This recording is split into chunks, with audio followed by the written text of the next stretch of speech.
Hey guys, it's Patrick with MT Knives. Today we're going to talk about attaching handles and kind of my process of preparing scales and all that kind of stuff.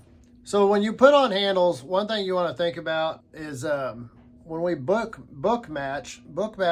a set of scales means that when you cut the wood in half and you open it up, you have a book match set, okay? So what is going to, your grain is going to look the same on both sides. There's two ways you could put this handle onto a knife. You can simply put it on with the book match sides facing the handle. And what that's going to do is if you have grain that flows through the wood, when you look at the back side of your knife, you'll see that grain flow through your handle. And there's times where I like that look of the handle grain and the handle grain flowing through the handle. However, a lot of people, and including myself, will put the book match set out, okay? And what that allows is for both sides of the knife to look relatively similar, okay? Now, this doesn't work if your scales aren't the proper thickness. If you book match a set and say they're 1/4 inch sets of scales and you put those facing out, but then you grind off an 1/8 of an inch of material, your grain can change a lot from the book match size, even going down an 1/8 of an inch on either side. Now you're a 1/4 of an inch difference of your grain matching up. So if you really want to keep your book match sets looking consistent on both sides of your knife, you want to take into consideration of removing minimal material from the side of the book match. When I attach knives, I like to get good adhesion to the blade. You have to have the proper epoxy, and you have to have the proper finish, or you have to start with a good surface to attach your handles to. So I like to sandblast my handles, and that gives it a nice textured surface that gives plenty of surface area for that epoxy to bond to. That's going to help ensure that your handle scales stay firmly attached. All right, you got to have the right epoxy, you've got to have the right surface finish, and then you have to apply the right clamping pressure. When I first started making knives, I used like little screw C-clamps, and I really clamped down on my handles.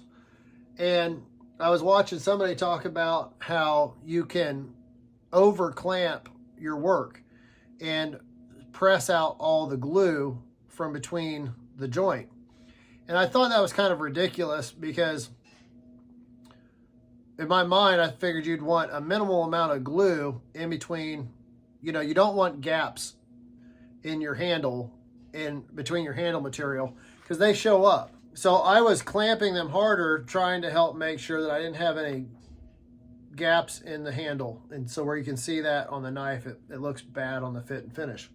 The truth of the matter is I tested out some different handles where I glued scales onto the knife with a lot of clamping pressure, and then I did other knives with less clamping pressure, and I found that you definitely can weaken the bond by over clamping. So what I like to use for clamping when I'm epoxying is just these little spring clamps. I'll use several sometimes on a knife. There's plenty of force there to get the knives flat against the scale. The only reason you're going to have gaps is if you poorly flattened your scales, or if your surface of your handle's not flat, okay? So these clamps are just a couple bucks a piece. I really like them. They're fast, they're effective, they're cheap. For my scales, I like to sand about 80 grit on whatever side I'm going to epoxy to the handle. I like to sand it coarse, okay? You don't want your surface of your scales sand it down super fine 200, 400 grit, because that gives the epoxy less surface area to attach to the wood and really grab a hold of it. I like to rough them up 80 grit-ish, and that's how I like to prepare my wood scales. Epoxy. I've used different epoxies. Your fast set epoxies are not going to be as strong. So a 5-minute or 10-minute epoxy is not going to be as strong as a slower setting epoxy. Also, not all brands are equal. I really like this G-Flex epoxy. It's a marine grade epoxy that is made for ceramics, steel, wood. And it says here, this is the G-Flex 650 toughened epoxy, readily coats and wets out substrates. It permanently bonds fiberglass, ceramic, and metals.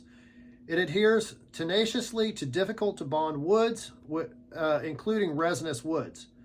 G-Flex 650 is toughened to make structural bonds that absorb stress. Now this is important. Contraction, shock, and vibration. So with a knife handle, it's got to be able to handle these types of stresses: shock, expansion. Your metal's not going to expand at the same rate as your wood. Your wood's going to expand. Even stabilized wood will expand and contract.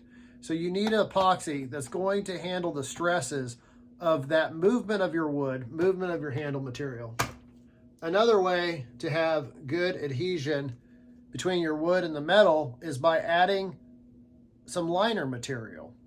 This is a vulcanized liner material, so it's kind of a plastic-like material, and that's going to help to strengthen it because your wood's going to move different from your metal, and this plasticized or vulcanized liner material is going to help kind of absorb that movement too, along with your epoxy. In the past, I've epoxied liner materials, handle materials, and knives all together, and it makes a more challenging glue up. When you're trying to get your pins aligned, get your liners proper and all that, it adds difficulty to getting your handles glued up in time. So what we're going to do right now is I'm simply going to glue this liner to the handle material to begin with. And that way, when I drill my holes, when you drill this liner material, a lot of times you're going to get a burr. You're going to have to clean that off. So if you're drilling your wood and your liner separately, now you're going to prepare the surfaces before you glue here. Then you got to prepare this surface. It saves a lot of time, and it gives you, I feel like, a better product. Makes it faster, easier to put your handles on. If you just go ahead and glue your liner material on, and then once that's set up, come back and attach, do all your work on your handle and attach it. You're reducing the number of pieces you're working with when you are trying to put your handle on. Now, this is a 1-to-1 ratio. You need to make sure to check your epoxy's instructions, mix it properly, proper temperatures. It gives you your setup times. On this epoxy, you got a pot life of 45 minutes. So that means from the time you start mixing it up, you got about 45 minutes to finish your work. That gives you plenty of time to get your handles on. It's a working time of 75 minutes. So I think the pot time is like when you start mixing and all that kind of stuff, and then you got 75 minutes to actually get your handles on. You want plenty of time because it never fails when you're trying to epoxy up knives. Something goes wrong, you don't have something you need, and it's not fun to be racing the clock trying to get everything done. This gives you plenty of time to get your handles on. Now, all this stuff is going to depend on the temperature. So if you're working in a hot shop and your epoxy's hot, these times are going to be shortened. This is set at like a 70 degree, I think it's like a 72 degree Fahrenheit, 22 degrees C working temperature. So that's based off of, this information is based off that temperature. If your shop's real cold, this stuff's not going to set up as fast. And then gel time 3 to 4 hours, cure time 7 to 10 hours. I really like the G-Flex epoxy. It's been the main epoxy that I've used for the majority of the time of me making knives.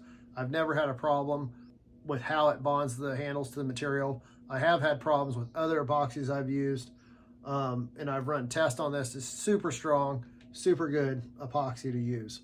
One last thing.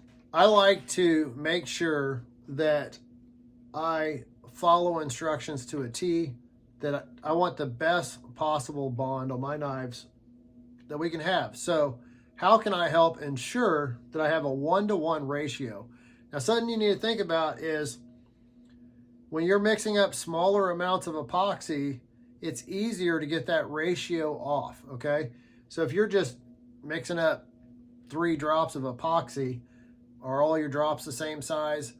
And this is by volume, not by weight. So you don't want to try to weigh it out, because you got different weight per volume on your 2-part epoxy.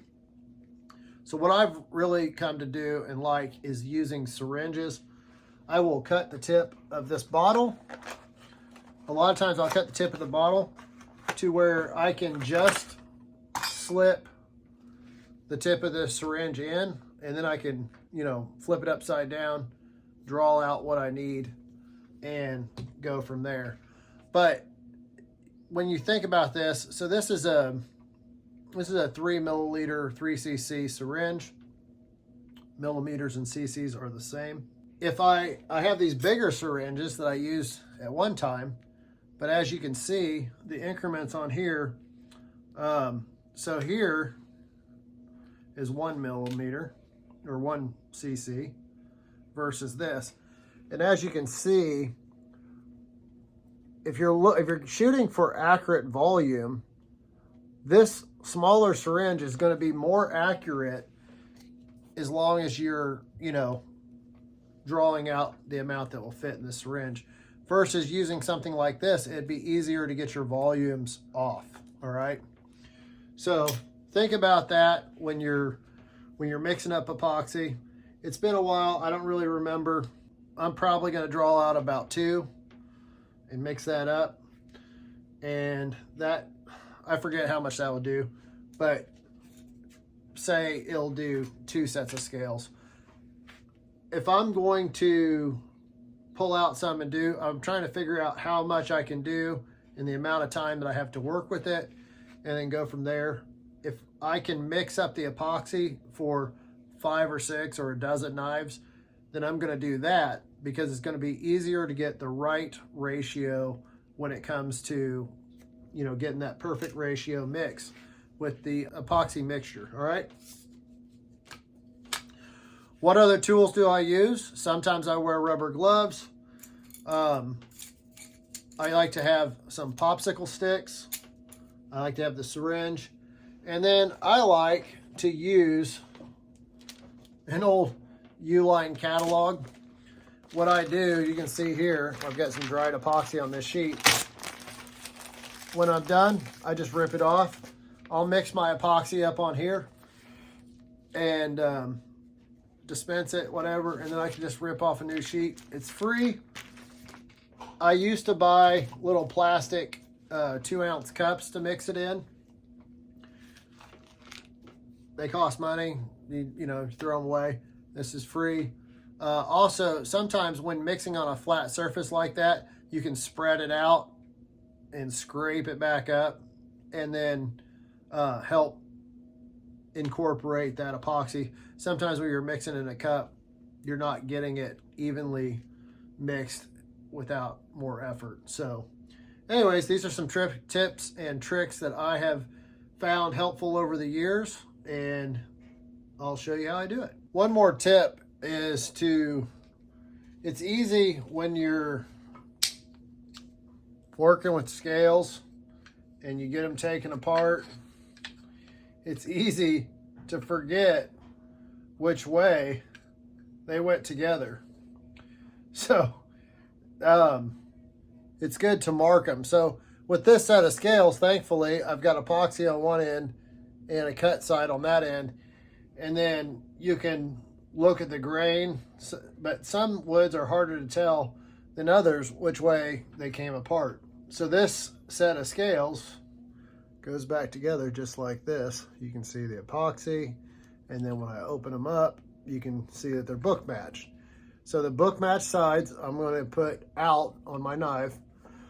That means this surface and this surface, I've coarse ground And I'm going to go ahead and write like A, you know, or B, or something. You can just do stripes, you can do circles, you can do something that's going to help you know which way these scales go together. Sometimes I might draw like a circle and a diamond, you know, whatever, just to help you know, okay, this goes together like that. This is going to be important when you start breaking your scales apart. See, I have them secured together. But when you start breaking them apart to put your liner material on, especially when you've got your epoxy mixed up, you're in a hurry, it's easy to mess this up. So by writing on the scales, it helps you know, okay, this side is going out. Now I'm trying to think about this just to make sure. I want book match side out. And see, I messed up. There you go, real deal, messed up. Did I? Yeah, so when I go to epoxy this, I'm going to cover up my A and B, right? So I should have put my book match. I got to think about this, right? Okay, epoxy together. This is book match. No, that's not book match. These two are book matched. I didn't mess it up. All right, we're good. We're good. This is my book match set here. That's what I want facing out. I'm going to epoxy on this side, my liner material on here and here.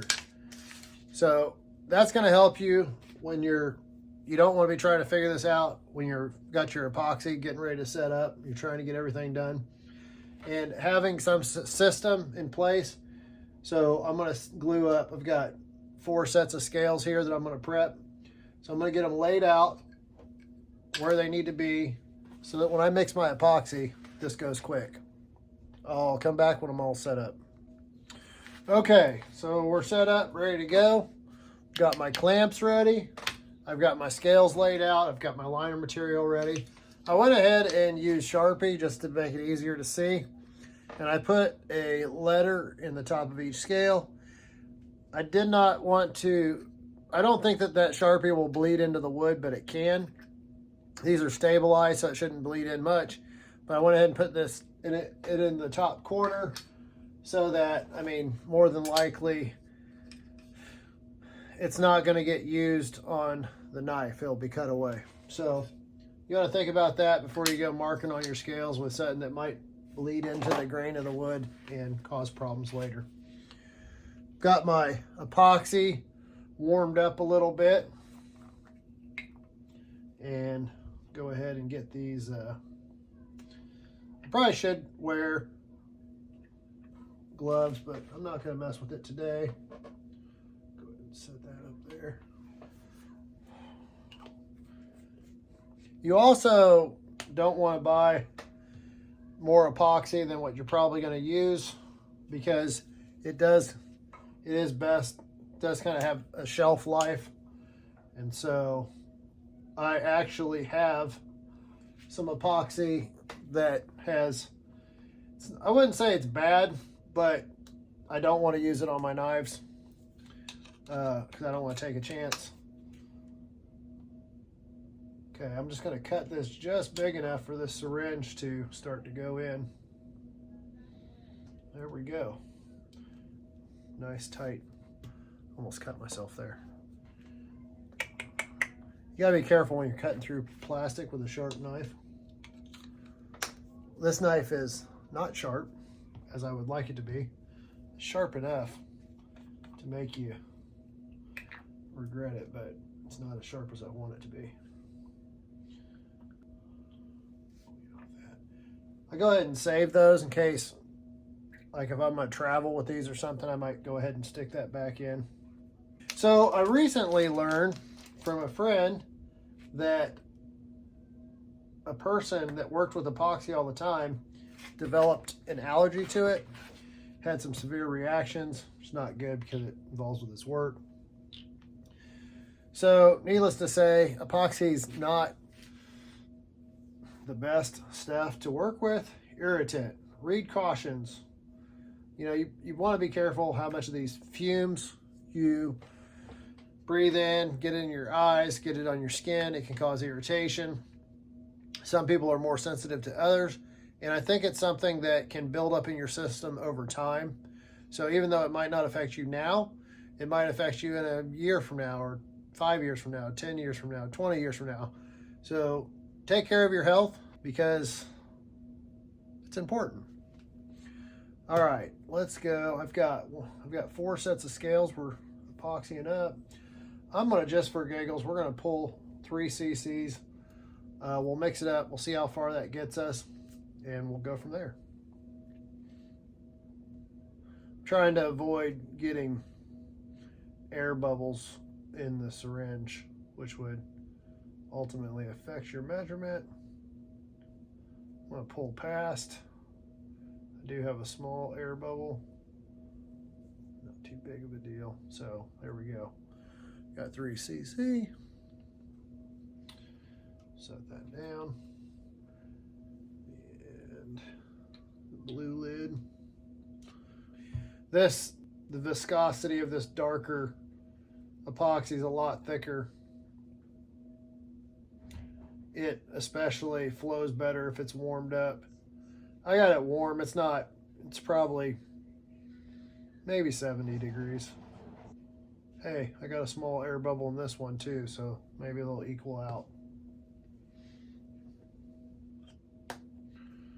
There we go. 3 cc. I'm going to go ahead and spread it out in a line. So I'll take and I'll mix these in a circle kind of together.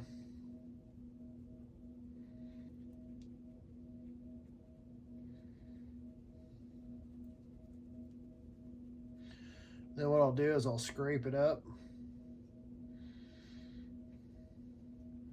Bring it all into a pile. Spread it out again. Stuff stinks.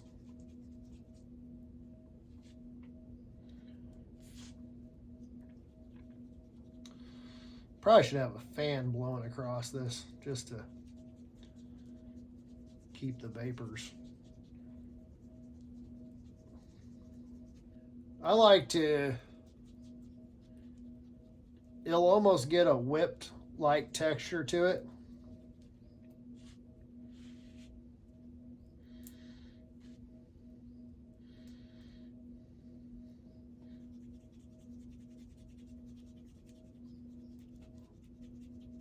Should have, for giggles, just started a timer. I won't need nowhere near the time, the work time. We're just gonna,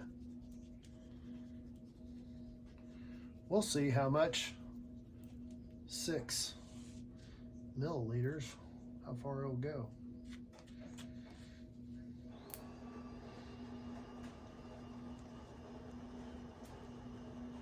Now, just to try to keep this off of my hands, we'll switch sticks. All right, TT, that's going out. Just check but trust but verify. Book match sides. So take this.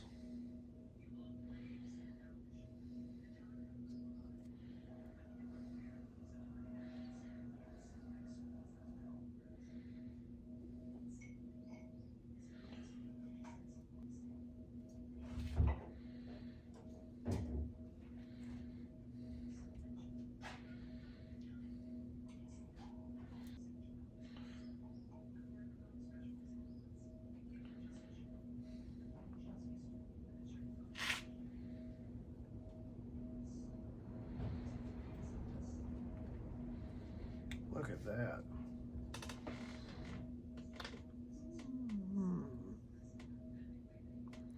Shower party. All right, got it nice, and add some more in here. I want plenty of epoxy, but you know, it's kind of a fine line. You don't want so much that it really blows out. Now this liner I cut big. not terribly big.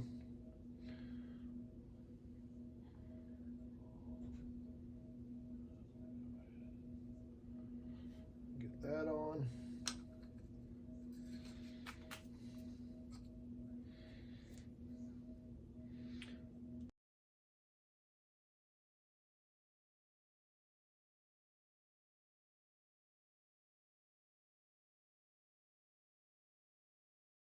All right, let's see. Ideally, I probably should have cut this liner a little bit bigger, because what I'll show you what I'm going to do here. What I'm going to do here is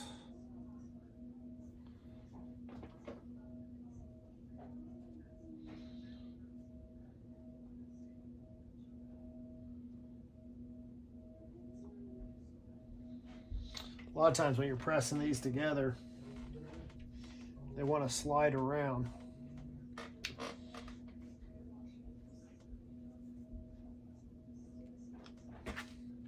Then we're going to get squeeze out.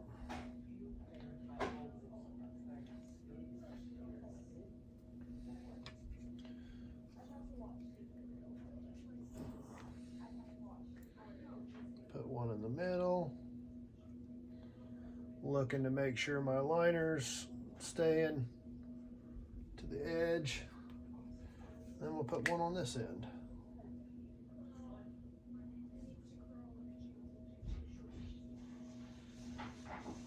So we got pretty good squeeze out there.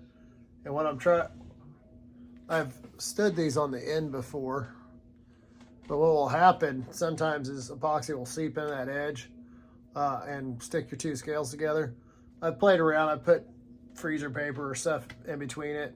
I'm gonna leave this laying flat, try to keep these scales from sticking together, and we'll see how that goes. We'll see how that goes. I'm gonna set this on top there. All right, we might only get 2 scales done with this. Probably get 3, maybe.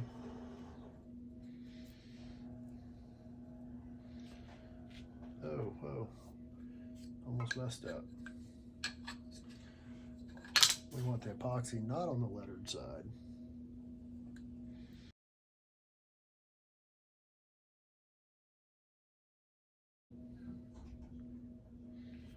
Okay.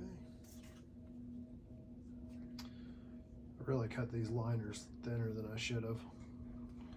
So what I'm going to do,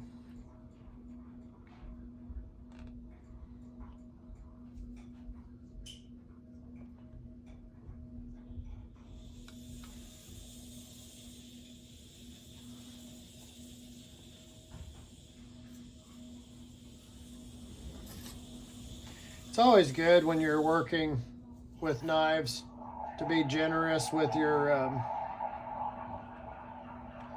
material, because if you try to cut your scales too small and then you end up not leaving enough hanging over your knife, or it just takes more time and can cause you problems down the road. I tend to push the limits, and you'd think I'd learn sooner or later. All right.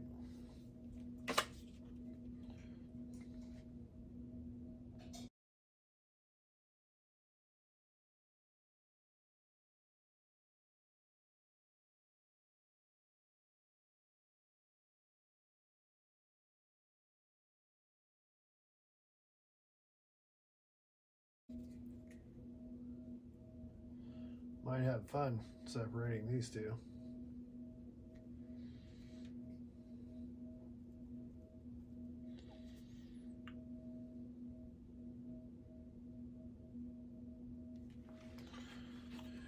All right, well, my clamps had a little bit of dirt on them, and got some dirt in my epoxy.